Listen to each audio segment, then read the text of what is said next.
Hello, my name is Ed Rush. And you know I don't talk like that on this show, and there's a reason why. Because the things you say are important, but how you say it is equally, if not more important. On today's show, which just so happens to be episode 138 of EdTalks Live, we're going to talk about what you say and putting it into a package of how you say it. And on the show, I've got none other than celebrity voice coach Roger Love. EdTalks Live is next.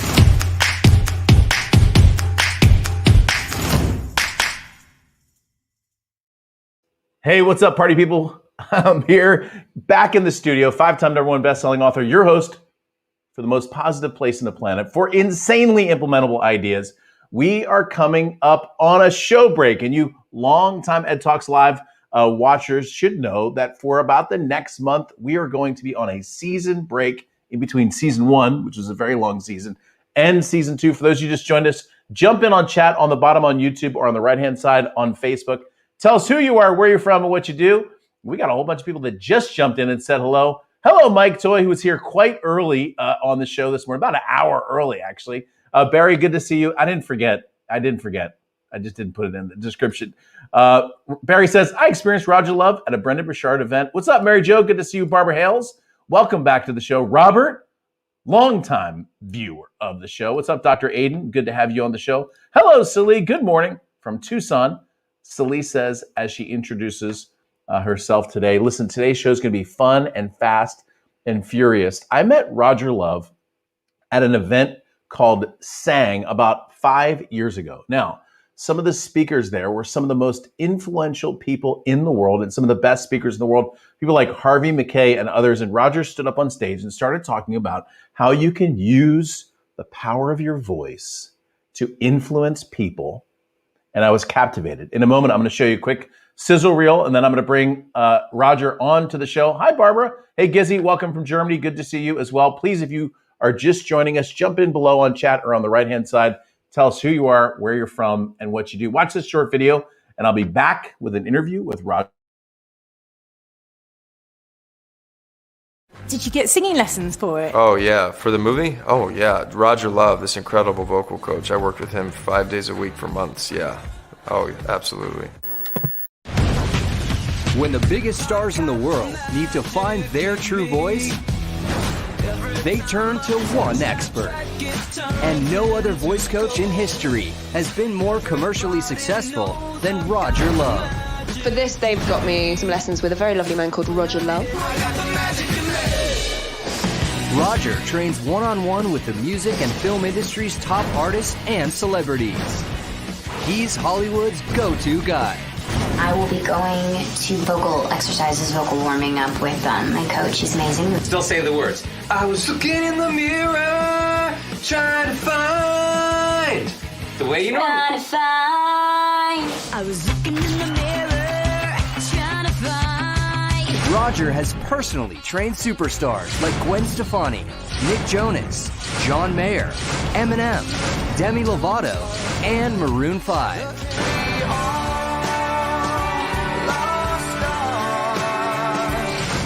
His vocal secrets can be heard on hit television series like Scrubs, Entourage, Glee, The Voice, and American Idol. Don't play with me, 'cause you're playing with fire. And when the film industry needs to turn actors into singers, they call the best in the business. Hello, I'm Johnny Cash. His work with the stars of Walk the Line helped earn an Oscar nomination for Joaquin Phoenix and a Best Actress win for Reese Witherspoon. Never coming back. And Hello, I'm Johnny Cash. Roger Love, everybody. Welcome to the show, man. It's good to have you in. Nice to see you, Ed. I was just singing along with every one of the lyrics. So And my work is done here. Take us. I mean, you've worked with some very, very powerful people, and you've worked with some regular people like me, you know, helping people share their message with the world through their voice. How did you start doing this in the first place? I was 13 and a half years old and begging my parents to allow me to take singing lessons. Finally, they said yes. And they gave me lessons with the most famous voice teacher in the world by virtue of the fact that he already had every major celebrity studying with him. When I was 16, he had to go to Canada to teach a master class. And he said, Roger, why don't you come over on Monday after school and teach some lessons? I said, that sounds like a fantastic idea, except one huge problem. I don't know how to teach. I'm just a student. And he said, oh, show up. They're not gonna know. Just fake it.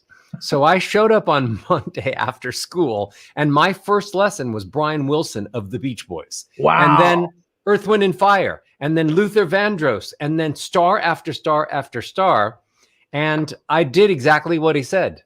I faked it while I was freaking out. 6 months later, every one of his students, when he came back, every one of his students decided that they wanted to stay with me because we all found, interestingly enough, that I had a way of helping people make their voices even better when they started at Incredible. Unbelievable. Unbelievable. So you worked with the Beach Boys before they were famous, I would imagine. No, they were already super famous.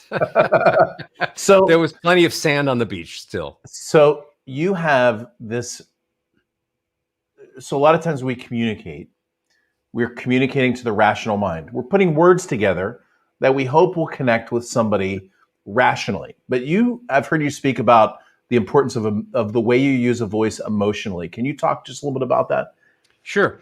The way that the brain processes communication is first for emotion and then for logic. So words don't have any inherent emotion in them. I love chocolate. I hate chocolate. I love my wife. I don't like my wife. You don't know how I feel about chocolate or my wife just based on the words. So the brain, when you speak to someone, the first part of the brain that your words and sounds go into is the amygdala. So the amygdala is all about emotion. And like I said, the words don't have any emotion. So if the amygdala hears the sounds it likes, if I say, I love chocolate, then the amygdala passes that emotional information to the prefrontal cortex, where it gets processed, where the brain thinks about it, where it feels things, and where it stores it into memory and then takes action. So the best way to communicate turns out scientifically, isn't word to word. It's emotion to emotion. It's the sounds that matter more than the words you speak. But most people have no clue what sounds they should be making to affect that emotional feeling. So when you have a speaker that you're working with, so you've worked with Tony Robbins, Rachel Hollis, Brendon Burchard, I think, Simon Sinek, if I'm remembering the list properly. If you're working with a speaker, where do you start? Do you watch their video and say, hey, you need to put more like emotion into the story? Or where's the starting point in that process? I start by building the instrument, because I spent 17 years just teaching singers how to control the vocal cords and the air and what to do with their body. So I literally take my speakers and do the same thing. I train the voice like it's an instrument. Most people think that the voice that they have, the sounds that they're making, that's the voice they were born with. But it isn't true. They were born with an instrument that they really never learned how to play. And the reason they sound like they sound right now is because they imitated the sounds of the people that were in their environment. So if your mom spoke really airy and she was, Roger, you want some milk? Milk, Roger? You're so much cuter than your brother. Then as soon as I could speak, I'd be like, oh, milk, please. And yes, I am cuter. Oh, because you're just doing what mom does to connect with her. Yeah, you imitate the sounds to create relationships. That's how we learn. That's how we connect with people. If I'm walking down the street in Nashville and I do not have a cowboy hat and I don't have a belt buckle that says Roger, and somebody walks towards me and they're like, howdy, then without even me thinking, I'm like, howdy. And I might never have said howdy before, but I was trying to connect. So we all of a sudden we grow up and we're teenagers and then we're adults and we sound like the people that we imitated and we think that's our voice. But that voice may not be working at all for the life that you've created, for the relationships that you've created, for the businesses and the lifestyle that you want to have. Your voice may not be working at all based on the sounds that you imitated. And maybe it's time to say, oh, these sounds are working for me and these are not. And I could be an incredible communicator and be more successful. I think I just had an aha moment, by the way. I'm going to tell you about it when we come back from this quick break. By the way, for those of you who just joined us, my name is Ed Rush. I'm here with my friend Roger Love. We're talking about how to use your voice to connect better on stories. If you haven't already done so, jump on the bottom, say hello in chat. I'd love to make you famous. What's up, Billy Wilcox, one of my martial arts instructors. Good to see you as well. Hello, Linda Cortez from beautiful Kansas City, Missouri. Roger, Linda works with teachers all around the world, telling them how to better communicate math to their students. So this is perfect for you, Linda. So Linda, I'm just a teacher and proud of it. And so congratulations and thank you to all teachers.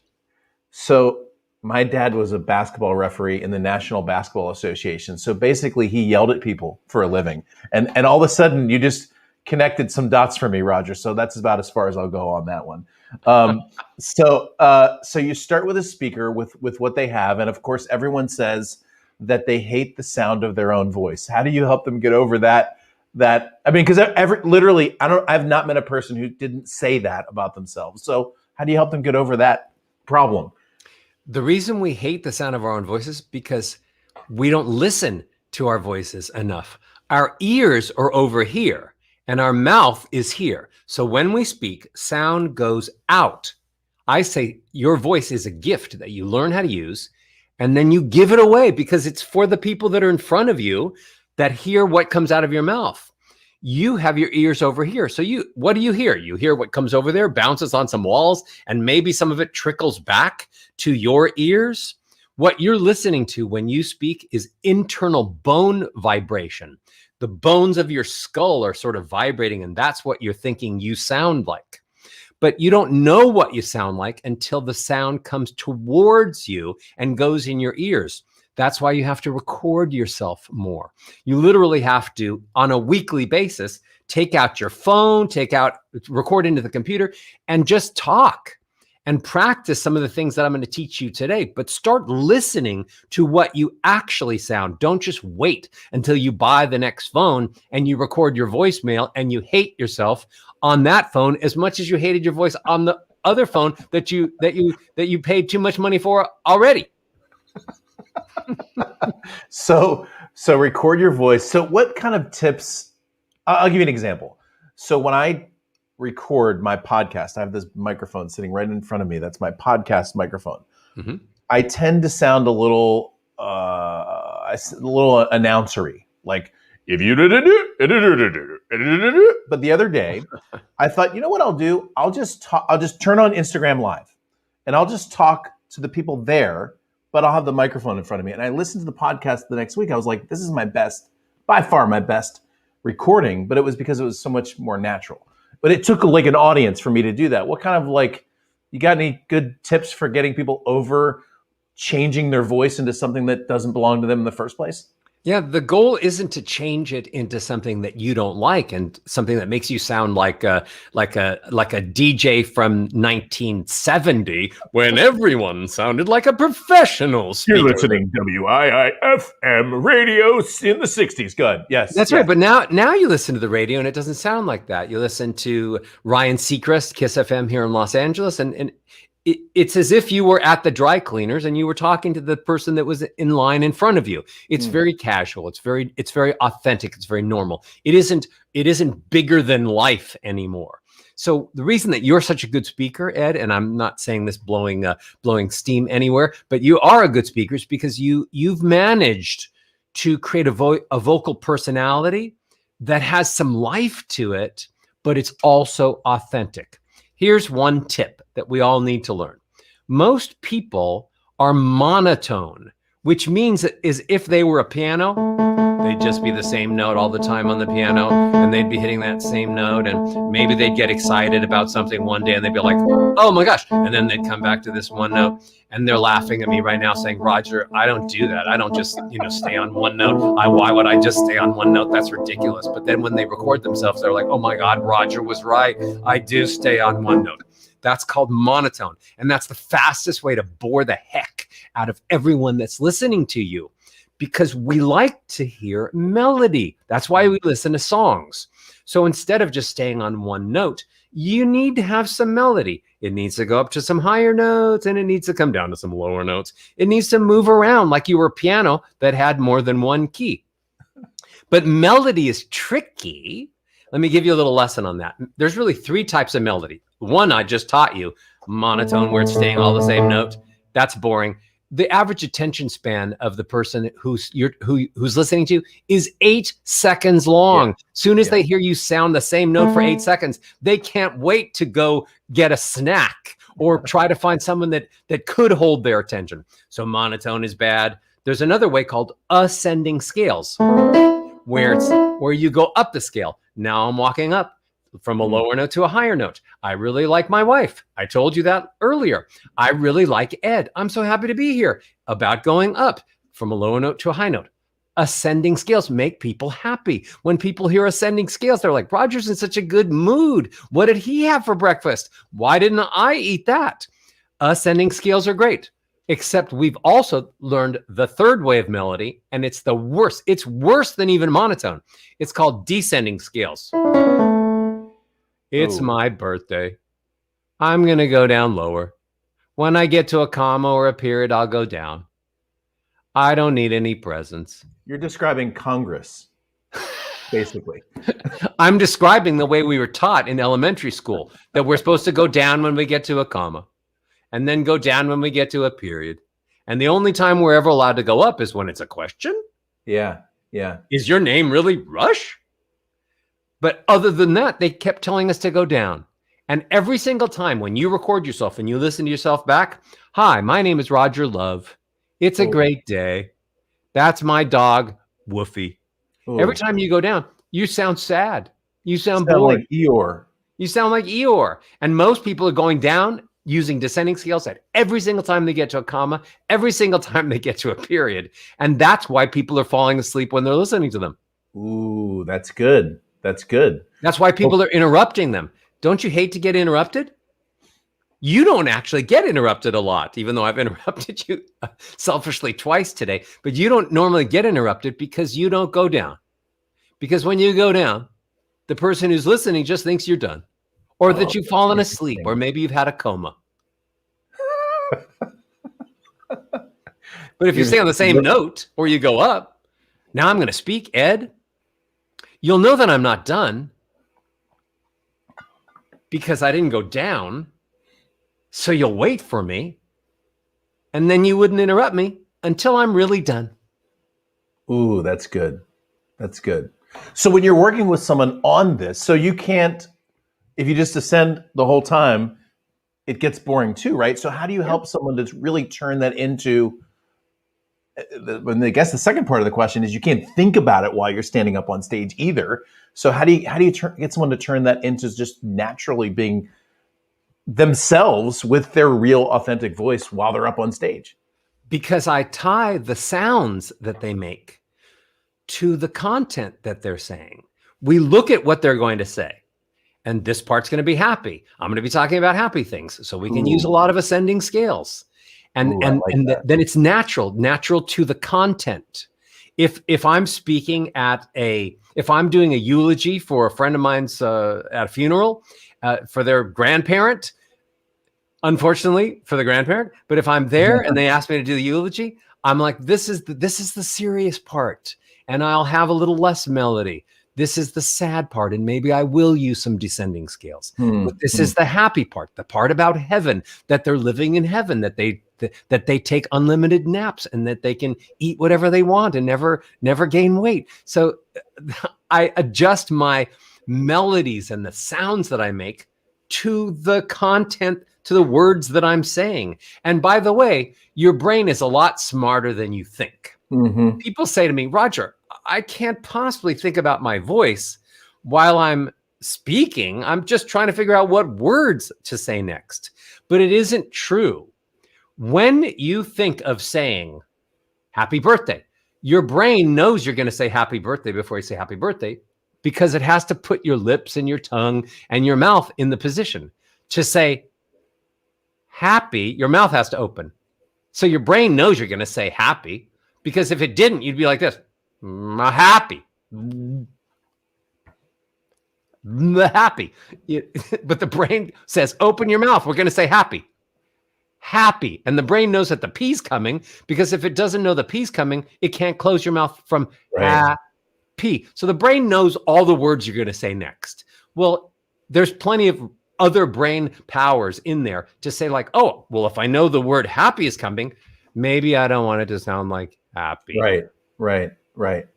Well, it's interesting. So if you think about human development, so I have a 2-year-old here at my house. So I have 4 kids, Roger, 15, 13, 11, and 2. I always tell people I do know what causes that. And so my 2-year-old, I remember when she was 6 months old, she could tell in the room if somebody was excited or interested or happy or discouraged or sad. You could just see the reflection of the look on her face. Even though she had no ability to voice any of those things, she could connect that. And you could fly on an airplane to some remote country in the middle of nowhere, and you could tell by the way people are talking to each other how things are going, if they're angry or if they're happy or if they're hugging each other and they've just met for the first time in 5 years. So we're human beings are trained to be able to see that, but taking it from identifying it to being able to actually elucidate it properly in your communication is a completely different thing, which I find interesting. And we do this one-on-one really well. We just don't do it sometimes when we get up on the big stage, because what's the problem? Like, are we pretending to be someone else? Are we not sure how to connect those two things together? I mean, where is the disconnect there? The first disconnect is your kids are special because they can sense those things. But you have to understand that our world has become desensitized to emotion. The internet sort of stole that ability from us. Interesting. With all the great things that we can now buy on the internet and never leave the house if we want to, and we can survive. But the internet, with all the texting and with all the emails, it actually sort of put one-on-one communication on the back burner. So humans have become less capable of communicating emotionally and less understanding of how the other person feels. I mean, come on, when you're texting, how do you show emotion? Well, it's not the words. You say the word emoji. You say the words that you thought might showcase your emotion, but they don't. So you figure, well, I really need to show some emotion. So I put a big fat emoji there that says, here's what I really meant, because the words you couldn't tell. So now times have shifted. And this is one of the only benefits of the whole Corona thing. We are now living in a voice first era where we had to shift our businesses, our communications online. So then all of a sudden we're in front of cameras, we have mics, there are voice platforms like Clubhouse that are only voice. Yeah. And we had to step up. And so voice and the way we communicate emotion has never been more important than it is right now. We would have been doing this interview in person, and I would have been able to sit with you and feel how you feel more in person. But we had to learn how to do it over a microphone and camera. So now more than ever, the world is dependent upon the sounds they're making. And yet now more than ever, we live in a word-to-word culture where we just think we can if we had the right words, we could have relationships. We could create business deals. I could get you to fund my next company idea if I just had the right words, or get you to marry me or go out with me and have 4 babies with me like you did with your wife. But the words don't do it, because as I explained, we have to connect emotionally if we want to connect with people. So it's all about the sounds we make. We have to learn that skill now. That's fascinating. I want to talk a little bit more about this virtual environment. But before I do that, there's 2 things I want to do really quickly. First, I want to welcome everybody who just joined us. My name is Ed Rush. I'm here with my friend, celebrity voice coach, Roger Love. Roger's worked with some of the most famous people in the world, including Gwen Stefani, John Mayer, Selena Gomez, as well as people like you would know, like Tony Robbins or Brendon Burchard and Rachel Hollis. We're talking about how to use your voice to connect your message better with the world. And let me tell you, the world needs to hear your message now more than ever. So now's a great time for you to connect your voice to your message. Now, there's one thing you should know about. We're coming up on a season break at EdTalks Live. And because of that, I wanted to give you a gift. I wanted to give you a way to say thank you for an amazing year. We started a year ago in March. And so I reached out to Roger's team. His amazing team assistant, whose name is Monica, offered us a 50% discount on Roger's courses. Okay, or Roger's course, I think. So here's what I want to do really quickly. We're going to take a quick 30 seconds to talk about what's available to you. And the website is right below. That's going into chat as we speak. It's rogerlove.com/rush, which you should remember because that's my name. Okay, so rogerlove.com/rush. That's going to get you 50% off. And I'm going to pull up the website, Roger, while you just tell everybody what's available to them, because I think this stuff is amazing. And I've been a student of yours for years. And so let's talk about this real quick, and then we'll get back to talking about how to use your voice in the digital environment. Go ahead. Great. I have two pieces of good news. There is a 50 involved in it, and it's a $50 off, not 50% off. Sorry, but that's one. 50%. But here's the other part of the good news. The programs are so inexpensive that it works about the same anyway. So you take $50 off one of my programs, it's almost like getting 50% off because I've made these programs very, very affordable because my mission in life is I have a small mission. I'm trying to save the world. I have to do it one voice at a time. So I don't want to make products that people can't afford to get. So I came here today because we want to talk about voice, and I want to try to unlock a new level of success for your followers. So if you want to speak or sing, because maybe somehow I've inspired you talking today that you might want to speak and sing, there's a $50 gift certificate waiting exactly where he said, rogerlove.com/rush, RUSH. That seems like a very appropriate for today. So you're going to go to the website and just choose what you want. Do you want to learn how to speak better? You want to learn how to sing better? Or do you want to do both and use that certificate? And very, very simple. Let's say you want to sing and a choir teacher told you that you were tone deaf when you were little and kicked you out of the choir, or told you to just open up your mouth and pretend that you were singing. This is your payback. You can learn to sing even if you think you're tone deaf. Let's say you grew up and everybody said your voice is nasal, or your voice is boring, or your voice is too loud and you always sound angry. This is the speaking program is going to fix that for you. You decide what sounds are working for you by me helping you through weeding out the ones that I'll tell you are not working for you.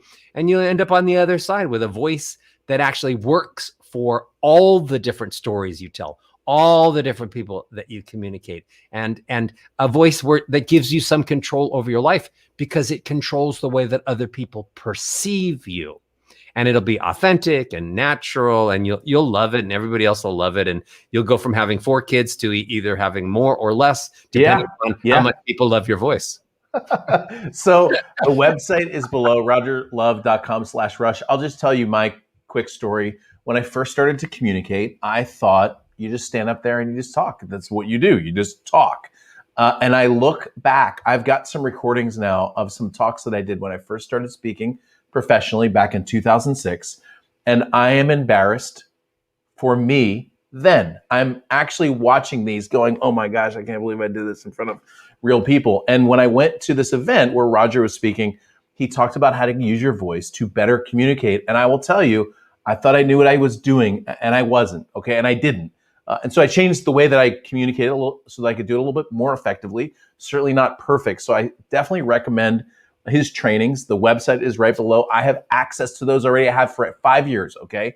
And so you're going to get your money's worth. They're very good courses and very inexpensive. What I would like you to do also is if you're going to invest in those, tell us in chat so that we can recognize you as well. That would be great. By the way, speaking of chat, what's up, Matt? Good to see you. Barrett as well. Hey, Marva, welcome back to the show. Ron, good to see you, buddy. Descending sounds like Eeyore and Winnie the Pooh. Gissy we are going all the way from Germany all the way across to Australia today, Roger. Hello, Gina. Good to see you. Vera as well. What's up, Wendell Buggs from Houston, Texas? Hey, Bob. Kristen Sabayan. Hello, Kristen. Roger and I both know Kristen very well. So good to see you, sweetheart. Hey, Bob. Welcome back to the show. There's your link right there from Delisa. Russ Gordon, my man from Colorado Springs. And Eduardo. What a great name you have, Eduardo. Welcome to the show as well. I'm going to leave the link below as Roger and I continue this conversation. Get your questions in if you want to. I've got a couple for you as we go.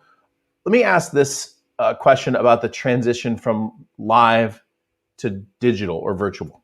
So fundamentally, I'm a live event speaker. That's where I grew up and cut my teeth. And what I realized is I could command the attention of an audience a lot of times simply by how I was moving. You know, they didn't really have the chance to go over to Facebook or to click on another video on YouTube. So they were there with me and I was there with them. But then when I got into the digital environment, which I wasn't as familiar with, what I realized is everyone has their social media up here or over here or someplace else. And you are literally a second away from them going someplace else online.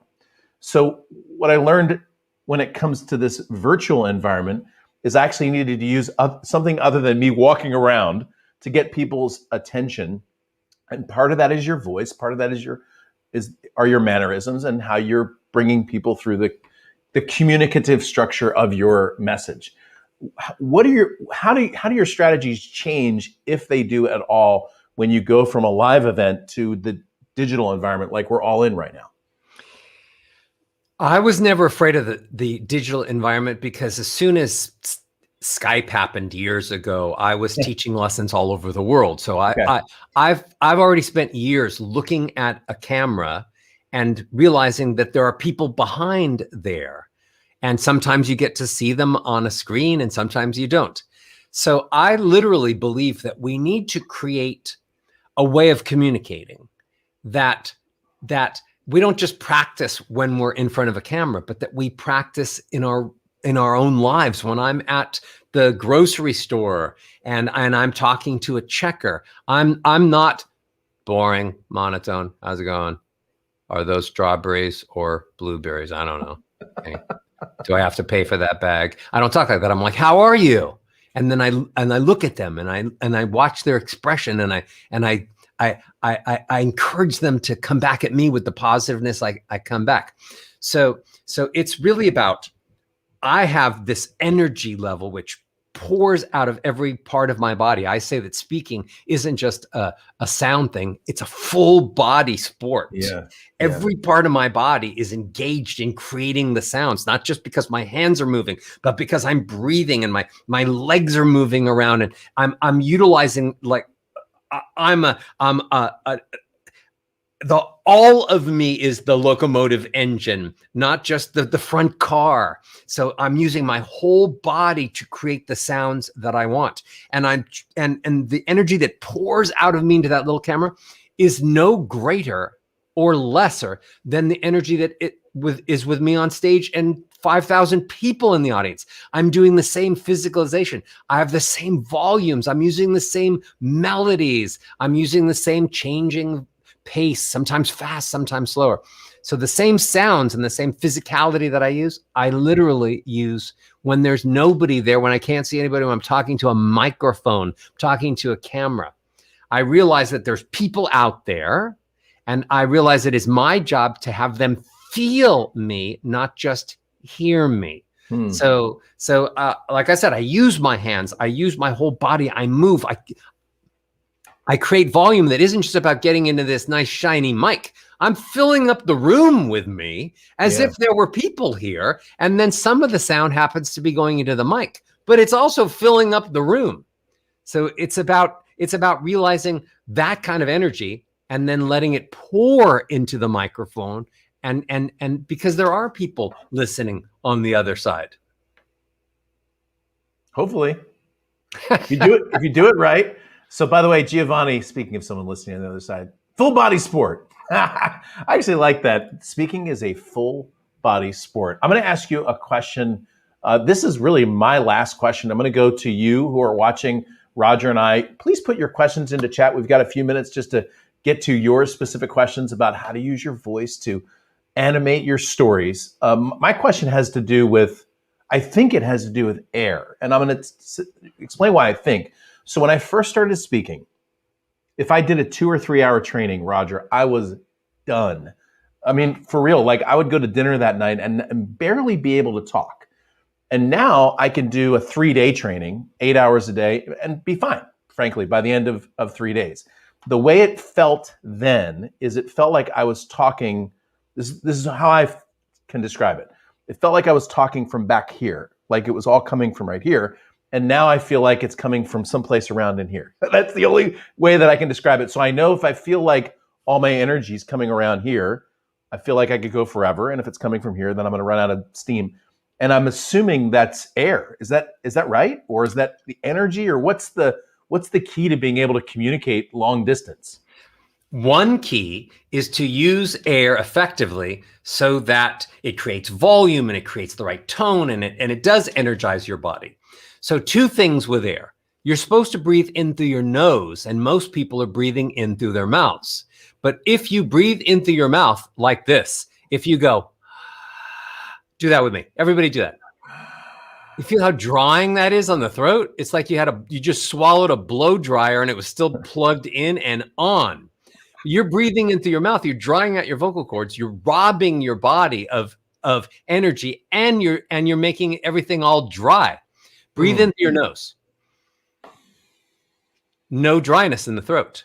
We're supposed to be breathing in through our noses. And when we breathe in through the noses, it passes through filters and it becomes moist air so that it doesn't dry out your throat or your cords. Now, next, you're supposed to, when you breathe in through your nose, pretend that you have a balloon in your stomach.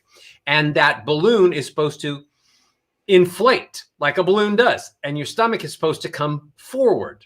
So when your stomach comes forward, that's a good thing, okay? Then here's the lesson. You're only supposed to speak while your stomach is coming back in. And that's where people are missing it. You're only supposed to speak while your stomach is coming back in. If your stomach's not coming back in and it's just stationary, you're holding your breath. And it sounds like this, but check this out. Now my stomach, it looks good in a bathing suit right now, but this doesn't sound good while I'm wearing that bathing suit and say, hey, you want to come over to my blanket because I'm holding my breath.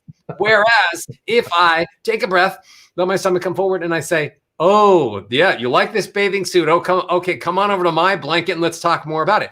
I let my stomach come in, which acts like an accordion. The sides of an accordion come back together, pushes the air out of the instrument. Let your stomach come back in while you're speaking and push all that air out to the microphone, out to the people. That's what creates the energy. Stop holding your breath. Let your stomach come out like it's a balloon. When you inhale, bring your stomach in when you're speaking. Roger, say this. Roger only wants me to speak while my stomach is coming in. Say that. Say it with us. Roger only wants us to speak while my stomach is coming in. Get used to that. You'll sound better. I also have what I think should be a great question that someone should ask. And you said storytelling. The greatest speakers from today for the rest of everyone's life are going to be the greatest storytellers. Great storytelling is what speaking is all about. So, but here's the problem. Let me give you a tip to help make great storytelling.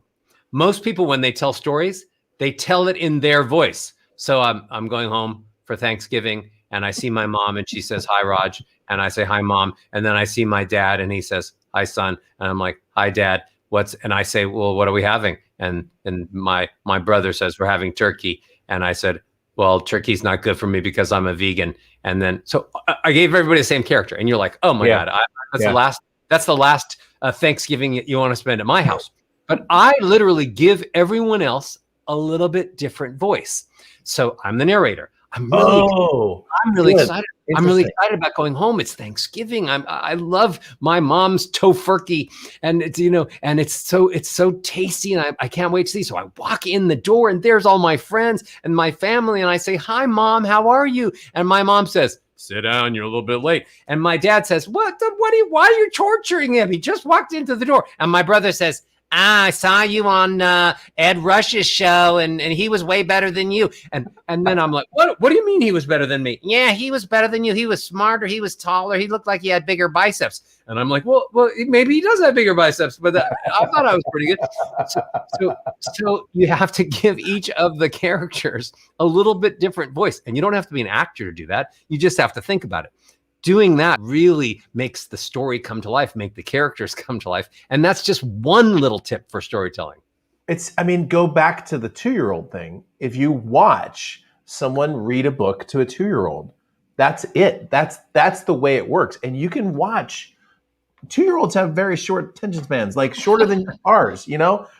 Like short, but you could watch a 2-year-old sit there for 5 or 10 minutes and watch someone read a book that animates the character. And then when we get on stage, we throw all that stuff away. So yeah. And we people think, Roger, this is so difficult. What, you want me to have all these characters? And I'm like, you already have all those characters. You're walking down the street and you're talking to your friend.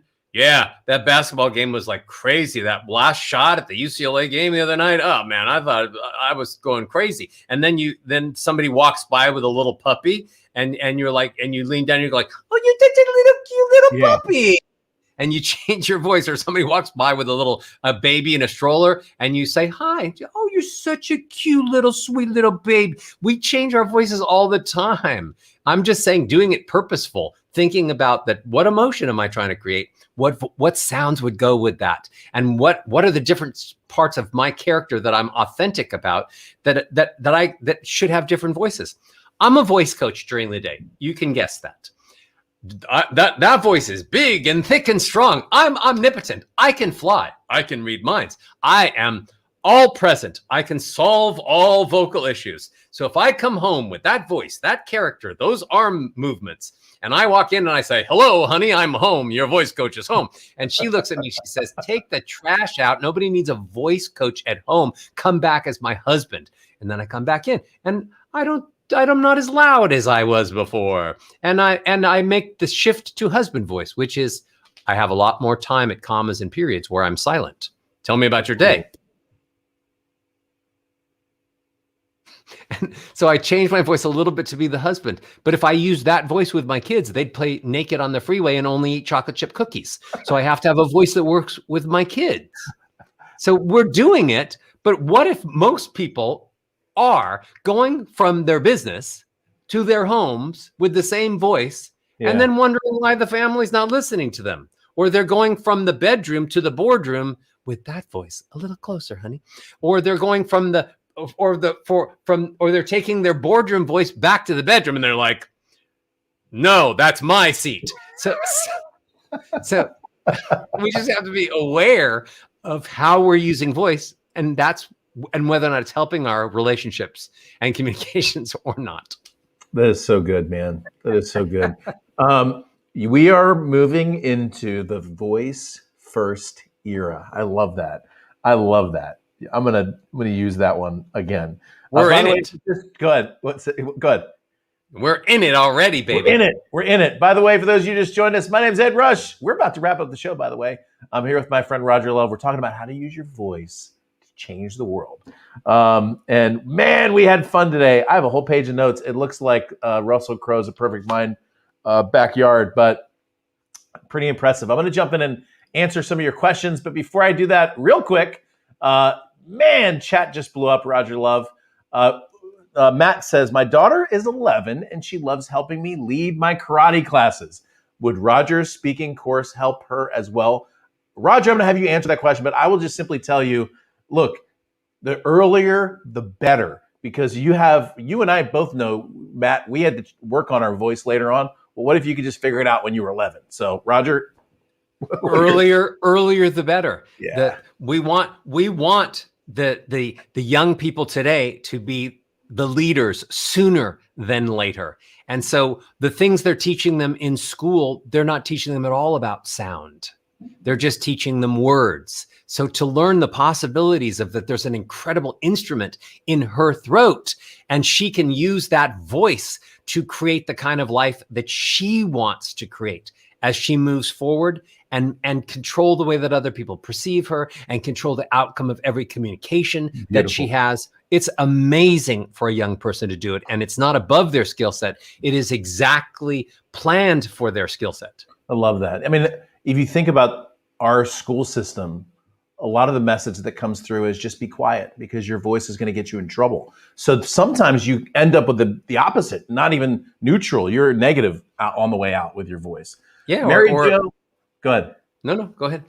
Mary Jo says she's in, Roger, so she's going to take your course. She can't wait, says Giovanni. Barry says he was a DJ on the radio and in nightclubs. The best voice I ever had was when he speaks from his diaphragm. Boom. Linda says these are awesome tips. Thank you for your awesome comments. Listening to Ben Stiller's The Secret Life of Walter Mitty, talking about different voice actors. Hey, Robert. Awesome. Congratulations on that as well. Let's see if I can get to the end of my comments here. Giovanni, thank you for sharing this as well. I appreciate that. Mary Jo, thank you for your comments. I have some friends who tell stories in monotone. Can I give the speaking course to them anonymously? I don't know how that would work. You maybe just hit Roger's team and ask them how you do that. We can do it. Send them, Bob. Send them. Here's a gift from God. God heard you speaking and singing at church the other day, and actually, it does matter to him. He would, or her. He would appreciate it if you would improve your singing in church.